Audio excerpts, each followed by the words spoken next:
But without further ado, I want to introduce our final talk of the day. And I am super excited to bring Richard Lui up with you all, introduce him to you all. He has a wonderful new book that is about to come out called Enough About Me, or that's out now, The Unexpected Power of Selflessness. So I'm super excited because in that book, Richard shares how one of the big ideas of our time is more in reach than we thought, how small choices towards selflessness are not a compromise. Choice by choice, step by step, we can do something bigger than ourselves, which I think has been what all of these conversations have been about today. So I'm super excited to bring Richard up in a moment, as well as our moderator, David Morgan. So just to tell you a little bit more about Richard, Richard is an author and a veteran and award-winning journalist with more than 30 years in television, film, technology, and business. Currently at MSNBC and previously with CNN Worldwide, he's the first Asian American man to anchor a daily national cable news program. Wow, that's so impressive. And with a team, he was an Emmy and a Peabody Award winner. He's the author of the best-selling award-winning book, Enough About Me, that I just mentioned, The Unexpected Power of Selflessness from HarperCollins. In addition to Richard's 15-year business career, that involves a fintech patent, launching 6 tech brands over 3 business cycles. So I'm super excited to bring Richard up to the stage, and he will be joined in conversation by a true ally of Power to Fly, David Morgan. David is the managing partner of D. Morgan and Partners, a government relations and public affairs firm at the center of business and the political system. Prior to launching the firm, Mr. Morgan served for almost 10 years as the vice president for government affairs for the American Express Company. Mr. Morgan is also the president and co-founder of the Multicultural Media Correspondents Association, a nonpartisan nonprofit organization committed to moving the needle on media diversity. And we thank the MMCA for their collaboration in putting this talk together. So as Richard and David come to the stage, I also want to show a quick sizzle reel that tells you a little bit more about what MMCA is all about. So Mona, you can go ahead and share your screen and play that real quick.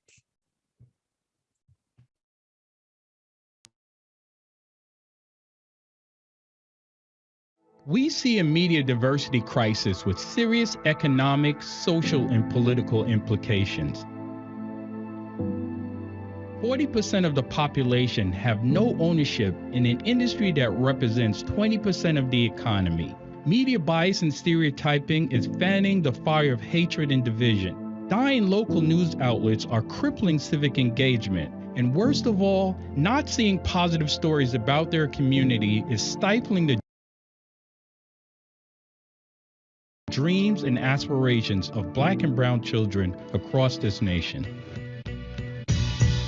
We hosted the inaugural Multicultural Media Correspondents Dinner to ignite a call to action to move the needle on media diversity. We don't just tell colored stories. We tell stories in color. During the dinner, we honored multicultural media luminaries who all shared their struggles and highlighted the need for increased media diversity.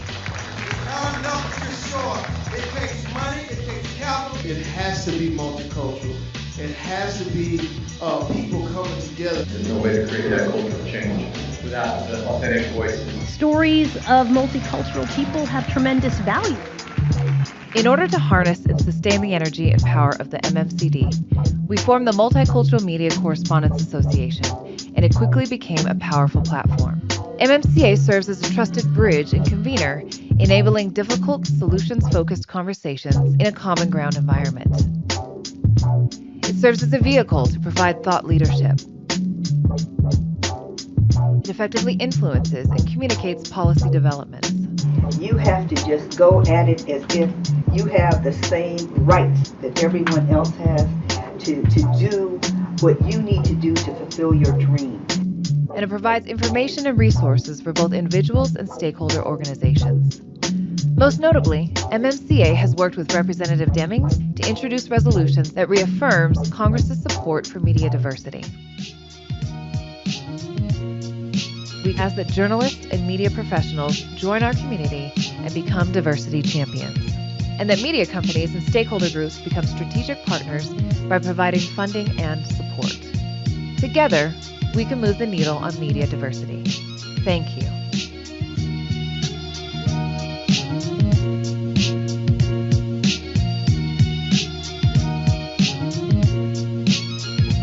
Thank you so much for sharing that. With that, I'm going to turn things over to Richard and David, and we're also going to post the link to Richard's book in the chat, as well as information about MMCA. So with that, I'll turn it over to you both and have a great conversation. Fantastic. Thank you so much, Rob, for your kind words and really for all the impactful DEI work that Power to Fly is doing. I think your Summit series is such an amazing platform, and I could not be more pleased to be able to participate and be part of this conversation today. As Rob said, again, my name is David Morgan. Wear a hat as being the president of an organization called the Multicultural Media and Correspondents Association. And I'm so proud to represent a growing army of BIPOC media stakeholders, because we are resolved to secure the power that comes from owning content and distribution so that we can control how our story is told. I encourage you guys to check us out. For more information, you can visit our website. We're at www.mmcadc.org or on social media at MMCADC. And we are looking forward to providing great content and great conversations going forward. So today I'll jump in. I have the distinct honor of sitting down for a chat with award-winning journalist and author, and also MMCA Media Luminary honoree, Richard Lui. Rob sort of gave a lot about his bio, but I will say and zero in on this book, which is fantastic, as Rob mentioned, Enough About Me. I'm excited because I think Power to Fly may have some copies of it that they're giving out, but even if so, I encourage you guys to go to Richard's website at www.richardlui.com, pick up the book, and even if it's not signed, it is going to be a great read. So without further ado, join me in welcoming Mr. Richard Lui. David, thank you so much, my friend, and thank you for your leadership with MMCA. And when I was watching the video that brought us back a couple of minutes, right, I was thinking of that time that you launched something was quite, a little crazy, a little weird, but I am so glad you did it, because since then, your organization has really just, done the leadership we need when it comes to media, especially in, Washington, D.C., when we think of many of the reflections of those who tell our stories, both in politics and in business and in culture. And so thank you for not stopping and being so successful. And y'all who are here, thanks for being here with Power to Fly, because what you do is so important. And Rob and the entire team, as you know so well, David, and you were telling me about this great event, it's important that we think about pipeline. It's important that we think about the teams and the collaborations that we build over time. Yeah, Richard, I'm just thinking back. I can't believe it's been 6 years. It's been forever. Dinner. And, I had no idea I'd become such a direct beneficiary of all your personal excellence. So I am beyond grateful. And just in you taking your time to be with us and give me the opportunity to kind of delve in, we're so excited. So can I just jump right in? Yeah, absolutely, right, my friend. Yeah. So here's where I'd like to start. We've heard a little bit about your background and your bio, but tell us about what's your North Star and how has following that North Star guided you on your personal and career journey, and how has it shaped you and your perspective on the world? Wow.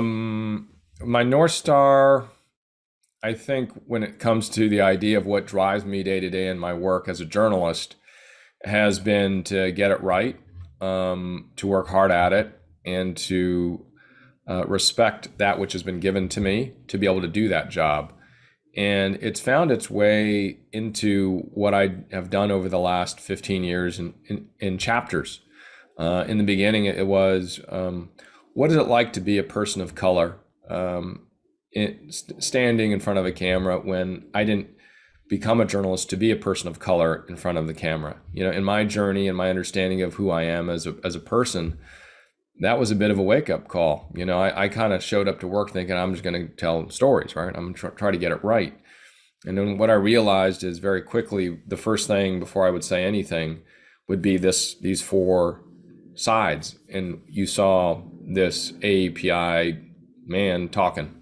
And, you know, people would go, look at that. You see that? See that's on CNN? What's that doing there? And, you know, that was my mom. But, you know, it was always very shocking.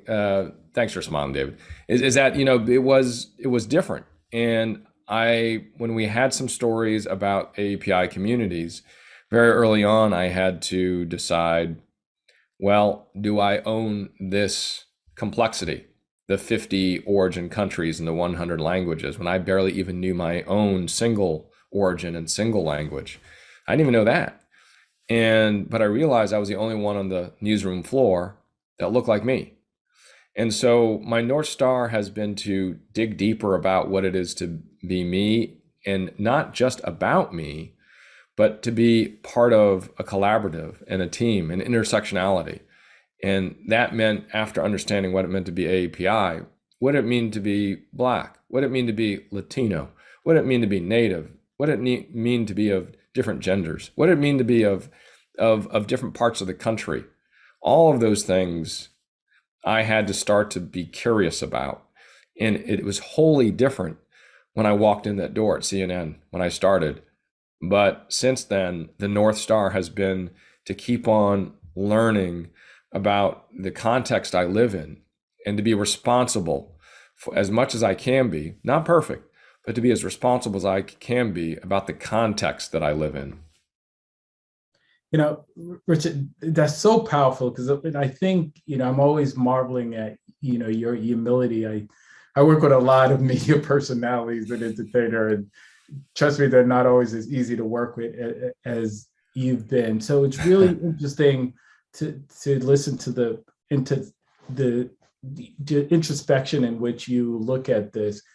Let me delve a little bit on the personal side, because I know this might come out, but I know that caregiving has been a big part of your personal and career journey. So my question, what has been the experience as a caregiver of your parents, and what has that revealed about sort of the state of elder care in the US in general? You know, part of that context that I've been living in is also owning up to who my parents are and what they are and what they mean to me and to the society that they contributed to or tried to over time. My mother being a school teacher and my father being a social worker and a pastor, they picked the two highest paying jobs in San Francisco County. And that's why, you know, as we grew up, I kind of got a little upset. You know, why is it that we have to have food stamps? Why is it that we have to not have, and because there were a total of 6 of us, why is it that we didn't have enough food, or we couldn't pay for a new pair of pants? You know, these things that I was like, why did you become a pastor? And then after that, when you couldn't pay for stuff, why'd you become a social worker, which was still below the poverty line in terms of what is being paid? So I think that shifted over time, because I realized that they were doing what they thought was right. That it didn't matter, you know, that being a youth pastor or being a social worker didn't pay enough to take care of the bills. It's what they wanted to do. I was mad at the time as a kid, because, you know, when you're growing up as a teenager and a middle schooler, you're like, well, you know, I'm kind of more different than the others already. And then you did this other thing.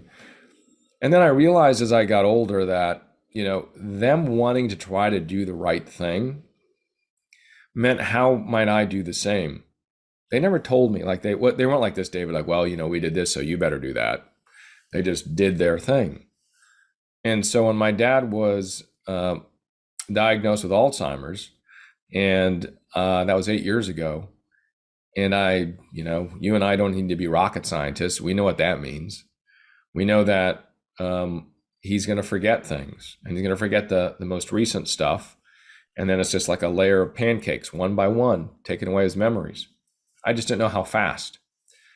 And so I had to decide, well, do I want to lean in early or I want to lean in late, right? Do I want to be there when he's got more pancakes or when he's got 2 pancakes?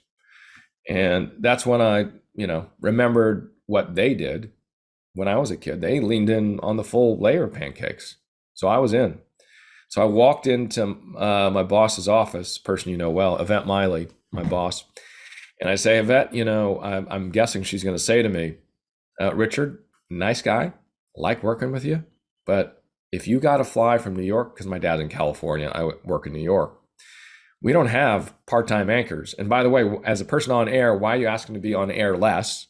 You TV people, which you're talking about, David, you generally want to be on TV more. And so she didn't say, see you later. Instead, she said, and she looked over her glasses at me and said, I'm taking care of my mother long distance too. And she's in Florida. And so doing the right thing and learning, and seeing how my parents had tried to do that and weren't perfect at it. We're not, we can spend a lot of time on that.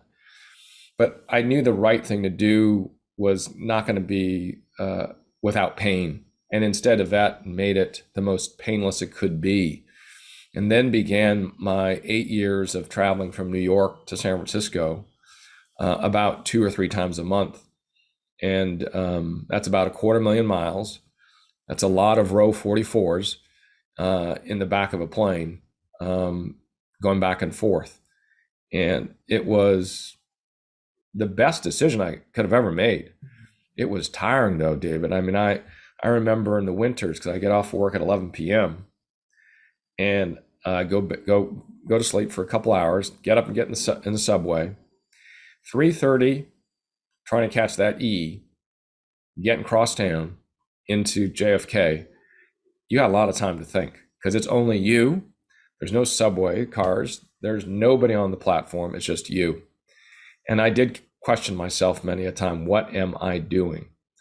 And I think in business, as we make these tough decisions, as you did in creating MMCA, you were singing along. Oh, I'm going to go create MMCA because it's so easy to do. Oh, no, you're a crazy man. That's why I said, ladies and gentlemen, he's a crazy man. He had a fine corporate career and he says, I'm going to do this. But I'm tapping into that energy that you've got. You just knew it was a right thing to do. And it was tough at the beginning. And it continues to be tough. I'm sure you'll commiserate with me on that, but it's worth it. So that was a caregiving journey for me. So what is that experience kind of revealed about the state of elder care in the U.S.? Yeah, I mean, I think there's a state of care of other people. That's the big gap. I think we've forgotten that, it's really great to see you, David. That's caring for another person. It's that simple. And when it comes to our parents, that's just a manifestation of a very simple value of, how are you doing? How are you really doing? And to do that in a way, and that's what sort of precipitated creating a book that's way above my pay grade, was to talk about thinking outside of ourselves. And when we think about caring for, our loved ones who are 50 plus, 65 plus, for me, it has always been the most difficult to see those who are not cared for during that time, because they gave so much to us, either directly or indirectly to our society. And so the ability to give back to that generation is one of the great honors. Me caring for my father and now my mother is one of the biggest honors. I mean, it's difficult, it's expensive, but it's also doggone. I laugh a lot harder. I smile a lot more. I cry a lot more. But I got to tell you, it's a richer and thicker life that I'm living now because of all of that. So we shouldn't be scared of this. That is not what we see as the desired icon of, we'll say, youth or beauty, and that being 65 plus and not being of, that type is just as quite amazing. And so the state of our elder care is not good, and we need to refocus on it. And I do believe this last 2 years has re-centered the beauty of it and the core family and what it can mean in multi-generational existences. Because as we all know, together in this gathering with Power to Fly, our first core group and our next layer out was most often our parents or our cousins, and we became closer to them ever than before. So the hopeful part of the bad part is the last 2 years has really, I think, opened our eyes. I hope we just don't start to close them. I hope we don't start to shut them again.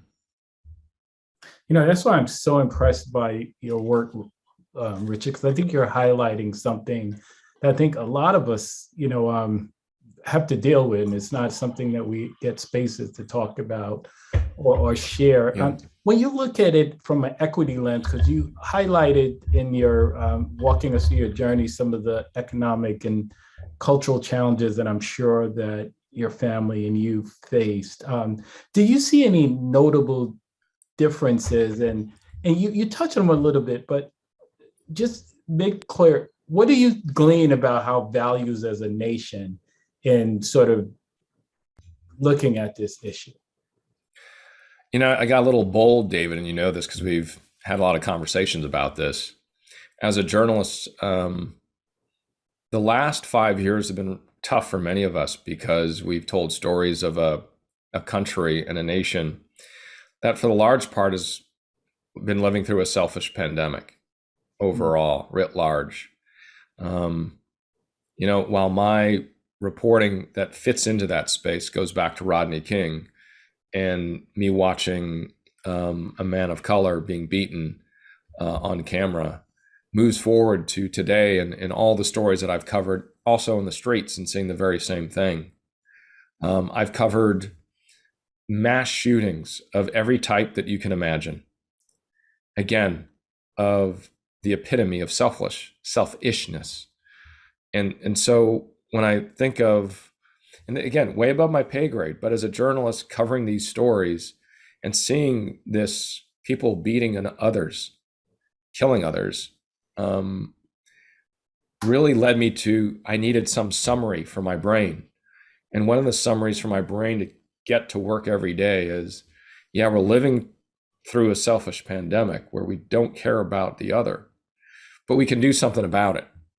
And that's to a great degree why I was so crazy to write a book about selflessness, because I knew even though most journalists will write about what they report on, so I basically, if I were to do that, I would write a book about, well, people of color getting beaten and killed.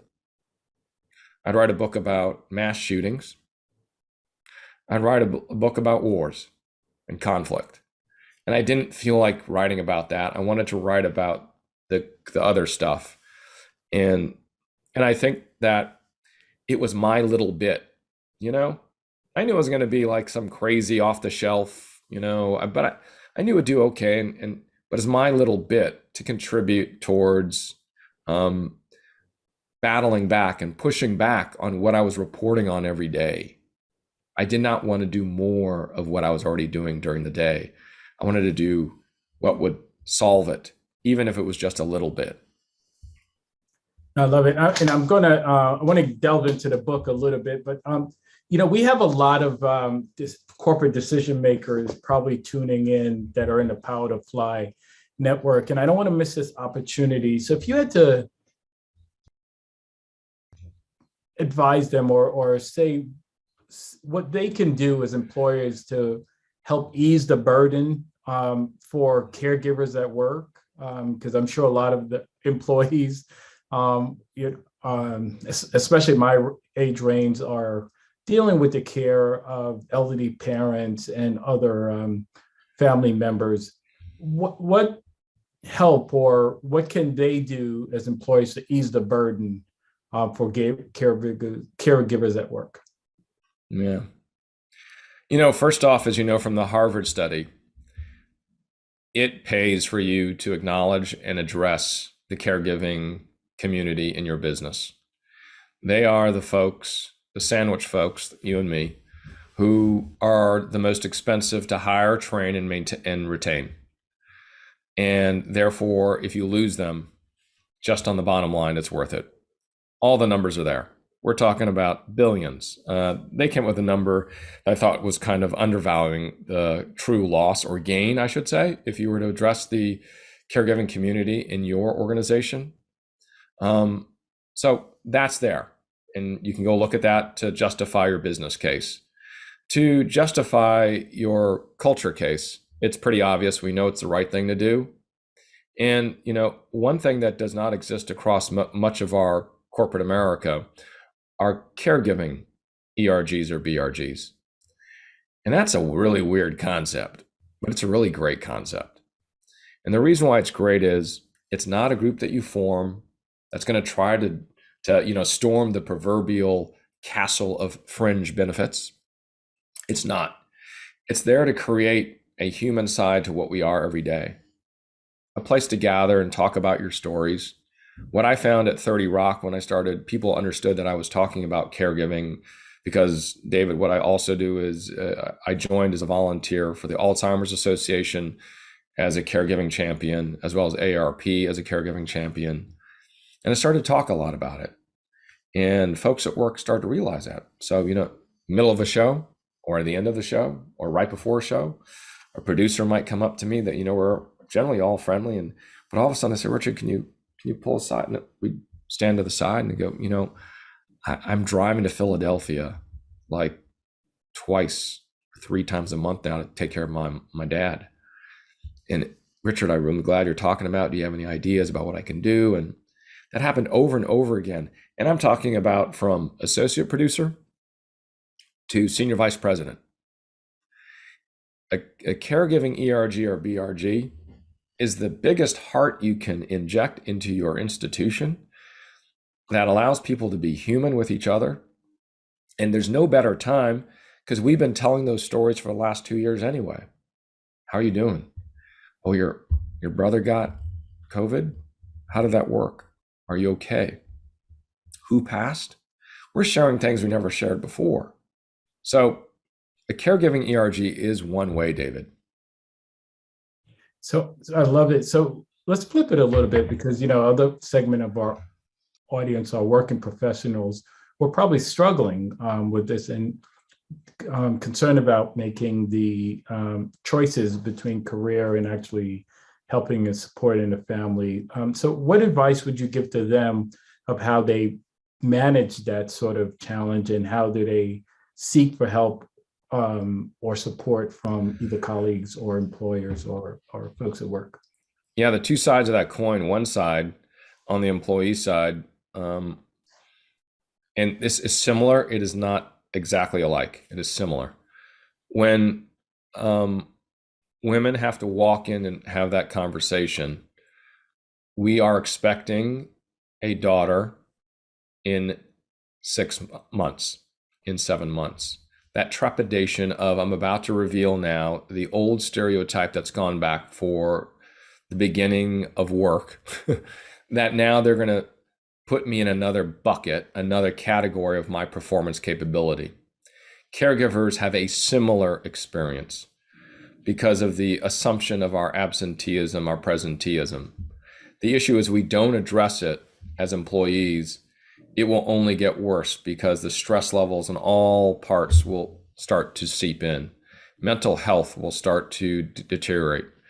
And so and I'm not saying this in an absolute way, but find your Yvette Mileys, find the people that are talking about caregiving in your institution, if you're in that journey, And even before that, you have to self-identify that you actually are doing that.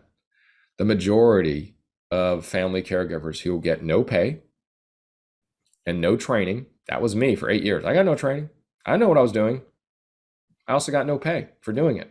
And it's a full-time job for most of us, is to acknowledge that that's what you are, and that you cannot conceivably, respectfully to your family and to yourself, hold 2 full-time jobs at the same time, or even 1.5.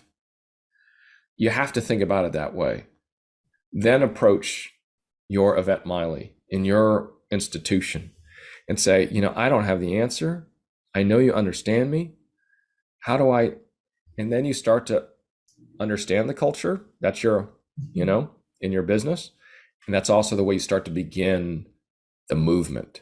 And I don't mean a movement like, again, taking over the hill, but the movement of understanding that it's worth it to be human that way. On the other side, as a person leading an institution or organization, is the best thing you can do as a leader, because as I already noted, of the bottom line, number one, and number two, as I talk about in some of the research for the book, is that leaders who are selfless in this way do see, by the data, a 50% increase in efficiency, in efficacy of their teams. What more could you ask for in these sorts of gestures? And of course, these are generalities. These are generalities, David. But did I answer your question? I want to make sure. Yeah, no, it's absolutely, because I think this was so powerful to me, Richard. So I always want, because again, it was just something that's very real, but I never really talked about it, right? And I never assumed that everyone else is going through it until, in one of the things COVID allowed, at least my network could do, we started having Zoom calls. Yeah. And, one person talked about a challenge they were having finding a nursing home for their elderly parent. And it sparked a 2.5 download of all the different challenges everyone was having and the impact, right? Gosh, I now have childcare, but now I got to do work and now my parents. And so it was so disruptive and so impactful. And I don't think I would have had so much insight until I read your book. So I can go on about this forever. One quick one on that, David, if I can, really quickly, because you brought that up. And the nursing home, I'm speaking with a very large law firm in a couple of months. And one of them, as we were putting together what we're going to talk about, said, by the way, one of the partners just sent out an email to everybody about how he had cared for his father, who lived with Alzheimer's, in this case it just happens to be that, and who passed. And he laid out his feelings and his loss and his sadness and his gladness of his father in that email. And I said, how weird is that? But I meant weird, and you know what I'm talking about, weird in a great way, because before we went through this last 2 years, if you wrote that email and you sent that email out, people would think, oh, this person really needs some assistance. And instead, the very opposite happened. I think the market is ready for us to exhibit these types of leadership, that sadness can be gladness, that it can equal a way of leading in a way that we have never seen before, but we should. And that makes us better and stronger. I know that's very hopeful and very, euphemistic, David, but I wanted to say that because that was a conversation I had last week. I called that partner, by the way, and I said, what are you doing? You're a senior partner. You're writing an email like this. And he said, I have worked with these people for so long. How could I not share what was so important to me if they're so important to me at work? So I just wanted to share that because it was an echo of what you just expressed. Absolutely. So did you envision that your book and the concepts and the things you wrote about and shared in your book would have this much resonance and have this much impact? I don't know. I don't think it's had a lot, David, but whatever it does do, like I was telling you at the beginning, every little bit counts to me. And getting on base for me goes a long, long way. And sooner or later, we'll make it all the way around. And so, one of the things my mom used to tell me, because I said, Mom, I'm always worried, when I'm doing this TV thing and talking about news, some people are going to like you, some people aren't. Just take a look at my Twitter account. And she was like, well, Richard, one thing I learned, because I asked her, so how did you do it being a teacher for 35 years? Because you had students you could never reach. She said, I saw it as if I got one in the room at the end of the year who really made a difference, then I won with that one. And so with the book, it's the same way. If this idea can get one, then I think we did okay. That's awesome. So one of the talking about your book a little bit, one of the ideas you talk about in your book is the idea of muscle memory, and it's you quote as small works build muscles to do big works. How do you think that this idea can be used to confront the issues that we've discussed today? Yeah. Well, on the selflessness piece, and then I'll port it over to what I believe it works in people who are from different places and don't necessarily know each other well and don't feel like they can work well together. But starting with muscle memory, I think of Desmond Tutu and Mother Teresa very often about their selflessness and what they mean culturally and iconically. And if you look at their history, they didn't get up every day and they were perfect. They didn't get up every day when in their first 40 years and, just getting it right all the time. They were getting it wrong a lot of time and sometimes right. But what happened over time is when the big things happened in their life, they had built up the muscle memory to do the big things. That's what we remember of Desmond Tutu and Mother Teresa. But there's plenty of stories. And the reason why I bring that up is I always grew up thinking, because my dad's a pastor, then he has to be perfect. He was far from perfect. He was a very imperfect person. So I tossed him aside. I said, this guy's, he says he's that, but he's actually the opposite. I grew past that, as I mentioned. And I think when we think of being selfless, that it's the same way. And if we think of our great healthcare workers, all of our healthcare workers who are out here and happen to be hanging out with David and myself right now, thank you.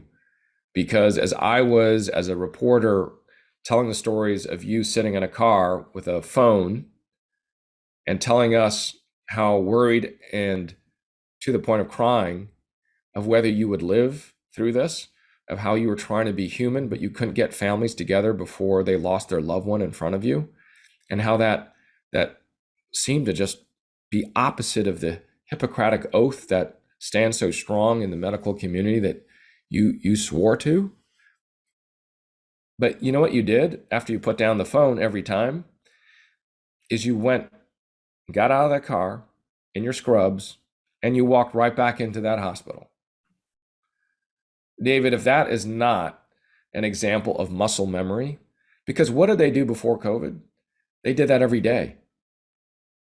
And so when it came to the worst situation, I don't know if I would have done it, but they did it. Every single, without fail, we're interviewing them, they put down the phone, they go straight in. Muscle memory allows us to build up, so when the big thing happens, we leap. And the healthcare workers are the most obvious leapers because they built every day, going to work, facing virus, bacteria, certain disease for their entire life. I can go back to the AIDS crisis in San Francisco where I grew up. And the nurses there doing the very same thing at San Francisco General. That's another great example. I can talk about John, the ambulance driver from Colorado, who was retired and drove out to New York when we were all suffering because he wanted to drive ambulances to help us. Why was he doing this? He's retired. He didn't know what was happening here. And John signed up for a second month. And that second month, he didn't make it because he got COVID. And so John went home back to Colorado in a flag draped coffin. And us New Yorkers remember watching it across the city. It was on all the news channels. But why did John do that? So muscle memory is so important, that we do the little things so that when it comes to that big, heroic, selfless thing, we can do that. I have examples after example. I can go on and that we can drill down into what we can do every day. But just think about, we make a decision, a conscious decision about every 15 minutes by at least the researchers that we were working with. And so, David, if once a day, that decision we make can be considering somebody else, that's the beginning of that muscle set, that tone, doing something different, going to get a sandwich. Hey, David, you want a sandwich? So I love it. So let's drill down in one area in the corporate context, because how would you, facilitate, foster, incorporate it in the business context as a team leader or, working with diverse teams, which I think is a practical, just if a couple managers on a call are having an aha moment. Yeah. The first thing I'd do is set up lunches or coffees with disparate team members or cross-functional. One of the studies that we dug into it from Stanford showed that, let's say you and I didn't like each other, David. You didn't like me because I'm Asian. I didn't like you because you're Black. And what they did is they took qualitative and quantitative measurements. Qualitative, you and I would fill out a survey. And then they would measure our cortisol and dopamine levels and several other chemicals. And basically the equation would show you and I just didn't like each other, like up here. And Stanford paired up hundreds of pairings. And after a third meeting, third lunch, third coffee, what they determined was that our cortisol, our stress levels, everything that was way up here that showed we didn't like each other went to just above zero. And so when we are looking at the way our teams can work together, we need to have more of those. When we think about sales and marketing, so let's say you're pitching for $50 million in funding. Richard, it didn't work out. How many times you meet? Twice. 3 times is the magic number, please. Go out and have lunch. And that's when that lead is really not going to happen. Because what they showed was there's a lot of misunderstandings about who you are based on ethnicity, based on background and region. So as team leaders in diversity and team leaders in other functions, and I would, of course, argue that all functions are leaders in diversity, as you know, as I know you would as well, is that we need to bring those differences together in a consistent and meaningful face-to-face level. It works. When I saw that study, I was thinking, well, do I need a study to believe that? I guess I do, because it really proved it out. So I love it. I want to, and thank you, it was a great segue, because I want to segue into D&I right now, because I know, as we all know, that seems to be an action item on every organization's agenda. Yeah. And so I'd be interested, what reflections do you have on the topic based on your personal experience, which is so rich, but also as your work as a reporter over the years? As a reporter, we have not done the best of reflecting America, both in front of the camera and behind the camera. And MMCA has worked to try to change that. And so I know I'm talking to a friend when I bring that up. And so when it comes to news, it's the choice of who our characters are. It's the choice of where in the country we decide to tell our stories. It's the stereotypes and assumptions sometimes that we inject in the stories that we miss. It's also the layers that we can bring in to help show DEI in our stories. One of the stories that I told that I knew needed to be told was yellowface. And yellowface is blackface except for Asians. Blackface are people that aren't Black putting on shoe polish on their face. Yellowface is the same thing. And it was happening 2 years ago in Seattle, Washington, which was the birthplace of the Japanese American civil rights group that was 100 years old. It's the birthplace. And here they were doing yellowface of Japanese Americans. And it was a story I knew that was hard to tell. And the way I had to tell it was to say, you know, blackface, would we ever accept that today? We would not. Would you accept yellowface? We should not. What's happening? And it happens every year across the country. Those stories are not popular stories to pitch, David. They are not ones that people want to hear about. But it is one way that I tried to make sure I was responsible to be intersectional about something that was so painful as well. I wasn't saying they were equal. I'm just saying they're like each other. And it is the way that we can, unfortunately, I think in spaces related to DEI, we think it's one bucket here, one bucket there, one bucket there, one bucket there, right? And it's a zero-sum game. And we shouldn't be doing that. In the storytelling space, I try not to be that way. On immigration, I'm bringing in faces of all different backgrounds. You see a white face, you see an Asian face, a black face, you see a Latino face, all on the panel. And just seeing that in a storytelling way, in a journalistic way, shows that when we think about diversity and inclusion, it functions in all sorts of different. Okay, let's hop over to the corporate DEI space. We have seen an amazing time where, we can actually talk about this at work. We can say the words George Floyd at work. That we can say the word race at work in this discussion. I'm not saying it's easy. I'm saying, but now we can.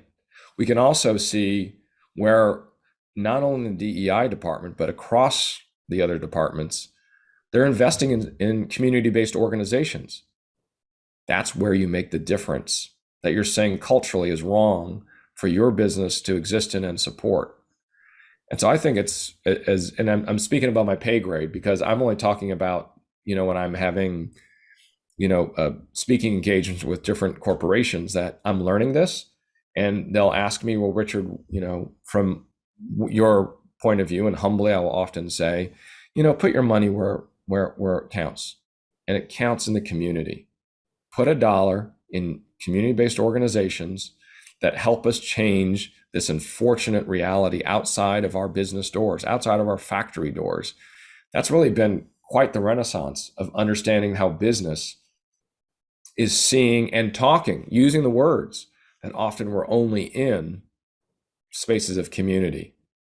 And that's really the great thing. Just a reflection, David. That's all that is. Yeah, no, I'm going to delve in a little bit, but let me just take a couple questions from the audience. Here's one on topic. What advice on how to use and or connect with news media around some of these topics that we've discussed today? If you want to connect with media on these topics, the first thing is to learn the language that media is using on those topics. And it's both in what I'll call mainstream and I'll call, for lack of a better category, but that's what they call it right now, ethnic media. And subscribe and read and watch to find the vernacular and the culture. How do you express the ideas of a certain event? One event that I'll bring up from the AAPI community was after the Atlanta spa shootings, me included, and I'm AAPI, Asian American Pacific Islander. All of us were like, what's happening? How do we talk about what happened in Atlanta when those 6 women, Asian women, were murdered? And you know who had the answer? It was the ethnic media. I don't read Korean. I'm not Korean, but they had the answers. And so when it comes to today, current events or future events, subscribe to places like The Griot, NBC Latino. Read them. What are the stories they care about? Those are the ways that then you can engage with media across all its levels, because then you'll know how they're talking about it and the stories that they like. I know that's pretty broad, but I wanted to give that's the first thing I would do. Don't figure that reading one story implies that you would know how to pitch a story one time. You have to be a constant consumer, and sorry to go back to this, but to build up that cultural muscle set when it comes to pitching stories to media. You know, Richard, thank you so much for saying that. And I mentioned at the top, we showed a video of MMCA, but our work is dually focused, right? Part of what we're doing is looking in mainstream media and trying to increase equity around representation as well as narrative. But you highlighted something that I want to underscore. There was also community and alternative media, and we're focused on building up ownership and control in that space, because there's a lot of opportunity to raise these issues. And what's interesting, I think there's a blind spot, because I think the corporate community, we see with the faith-based community, there's a blind spot that's keeping them from connecting with these media outlets that are probably more aligned in objective, especially when you're talking about equity and social issues, because that's what they are, civic infrastructure in their communities. But they're also very receptive to these engagement, and they can definitely use the support and investment from these communities. So thank you for highlighting that. Huge point. I'm glad you're doing that, David, because you and I aren't going to pull out the proverbial slide rule of return on investment right now, but maybe David might.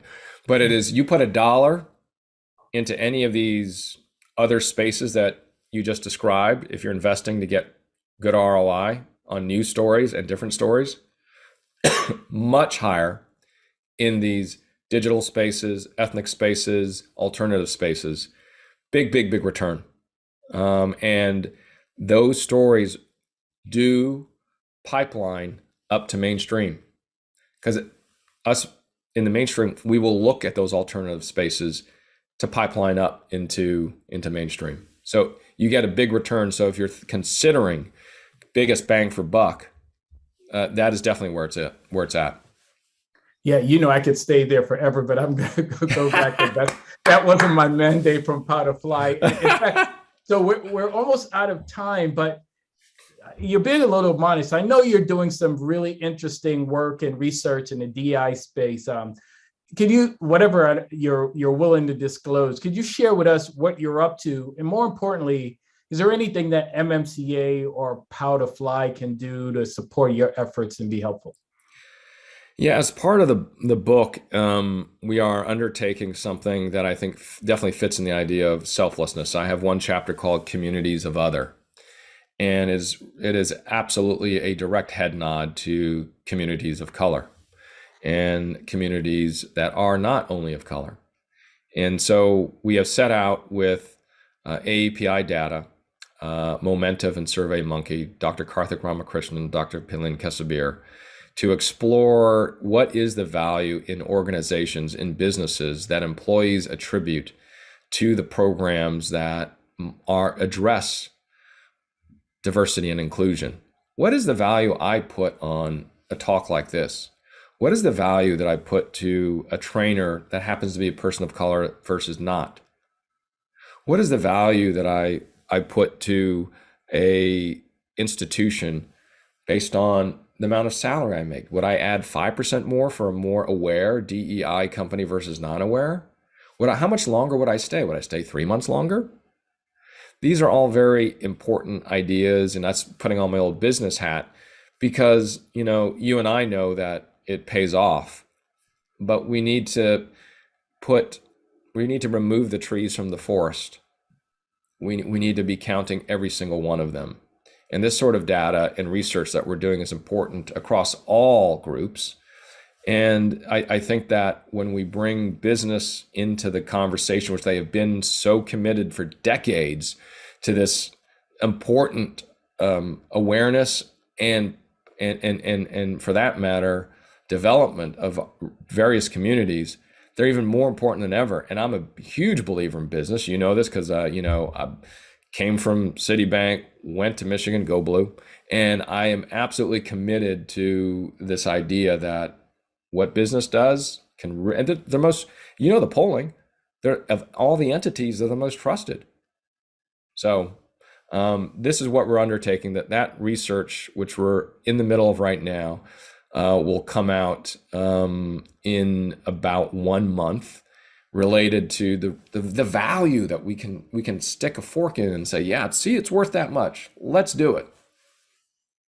Well, I got to tell you, Richard, MMCA is all in, and I can't speak for the Power to Fly guy, but based on my my working relation with them, I think that's something they would be very much interested in. Richard, this has been so powerful. I want to thank you for this book that I learned so much of, Enough About Me, The Unexpected Power of Selflessness. I know I encourage everyone that's listening to go out and try to get a copy. And I will commit to work with Richard to get you a signed copy to make it worth your while. And Richard, also thank you for this powerful conversation. I don't think people expected how deep, and they're seeing what I know is that you're just an incredible individual. So thank you. David. Thank you so much. Thank you, sir. To Power to Fly for making this conversation possible. And again, on behalf of MMCA, I want to thank everyone that tuned in and remind you to visit us at www.mmcadc.org to learn more about our work, and also to follow us on social media at MMCADC. Thank you all. Signing off. Thank you, David. Thanks, everybody.